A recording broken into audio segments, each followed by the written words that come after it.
மன்னிக்கணும். வரவேற்புரை ஐயா தான் கொடுத்தாரு. ஆனா காலையில ஒரு பொங்கல் விழா போயிட்டு ஒரு 1 hour வந்து நம்ம இருந்தது. ஆனா கொஞ்சம் லேட் ஆயிடுது. அதனால எல்லாரும் மன்னிக்கணும். பேப்பர்லாம் நான் ரெடி பண்ணிட்டு வந்துருக்கேன் வரவேற்புரைங்களா. சரி, இப்போ படிச்சு இது பண்ண மாட்டேன். நீங்க எல்லாரும் வந்திருக்கிறது எங்களுக்கு ரொம்ப சந்தோஷம். மீண்டும் ஒரு முறை உங்க எல்லாருமே வருகிறவர்கள் வரவேற்கிறோம்.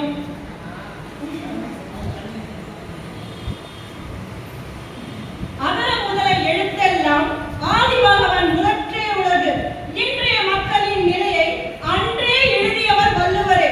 நம்மிடம் திருக்குறளை தந்துவிட்டு தம் வாழ்க்கையை திருத்தி காட்டியவர். புலவர் என்ற பெயரால் புகழாரம் பல சூட்டியவர் இவரே.